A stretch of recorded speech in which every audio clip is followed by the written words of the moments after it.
This is Taya Graham reporting for the Real News Network in Baltimore City, Maryland. I have just received a letter of resignation from Baltimore Mayor Catherine Pugh, who resigned amid allegations of corruption in relation to the sales of her Healthy Holly children's book. It's led many Baltimore City residents to wonder how deep is the corruption at City Hall and what can be done to stop it. At City Hall last week, hand-wringing over a series of scandals involving Mayor Catherine Pugh.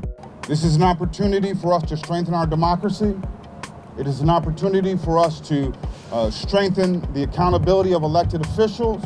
It is an opportunity for the will of the people to gain power in the governance of this city. The city's legislative body vowing to change the city charter to make the mayor less powerful and the council more accountable. We're the ones who hear most clearly the voice of the people, and the voice of the people is, we would like to see Baltimore run a little bit differently. And then later news that the mayor had in fact resigned. Today, I am submitting my written resignation to the Baltimore City Council.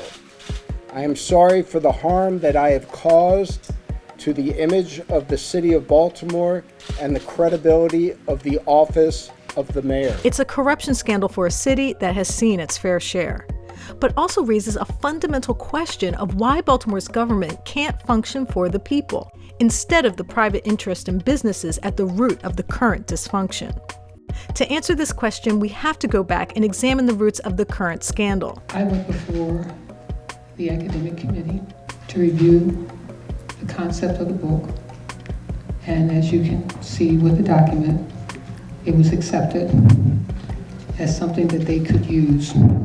As a board member of the University of Maryland Medical System, Pugh made inside deals to sell $500,000 worth of books, some of which were never printed. Let me remind you all that there is no contract, no date specific of delivery, that the book was to be produced. Part of what made this secretive deal possible was the transformation of the hospital from a public institution to a private charity.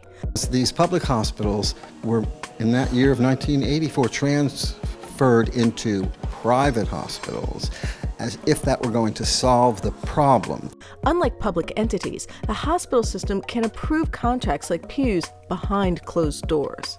But that wasn't always the case, and the reason it changed says much about the roots of the current scandal. Jeff Singer is the former president of Healthcare for the Homeless, and he says that the state was forced to privatize the hospital system to access capital from Wall Street and to help insiders profit.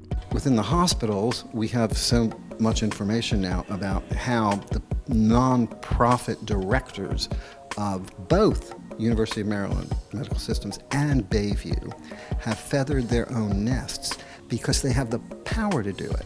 It was a trend of privatizing public assets that did not end in West Baltimore.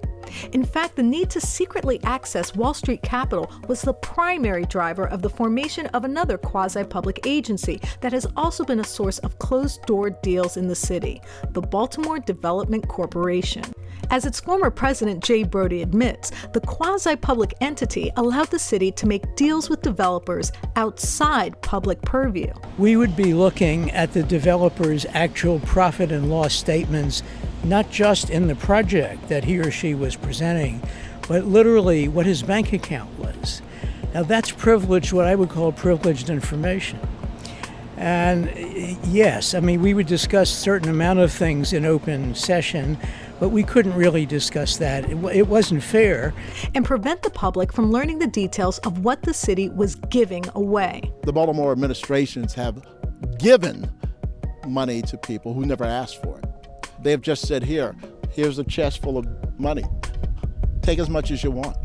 Don't worry about the next guy because we're going to fill it back up with the poor people's money. It was a secret process that former councilman Carl Stokes says led to deals that were far too generous to developers. Meanwhile, Miss Sally or Mr. Jackson, who's been living in their homes for 40 years, are getting pushed out of the home because they can't pay the outrageous water bill. The property taxes are horrible.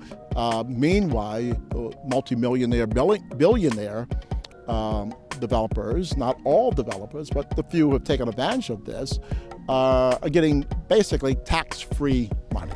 and also added fuel to the political economy that recycled pricey tax breaks into campaign donations. A process that ensnared former Mayor Sheila Dixon and led to her ousting from office for accepting gift cards from a developer, which is why the council has introduced a flurry of proposals they hope will break the cycle of corruption that has again tarnished City Hall. A pledge to reform the structure of governance that Singer says must happen to give the majority a voice in how decisions are made. What is even more helpful is for people to get active, to be in the street as well as in the voting booth, and ordinary people be in charge of Baltimore City. This is Taya Graham and Stephen Janis reporting for the Real News Network in Baltimore City, Maryland.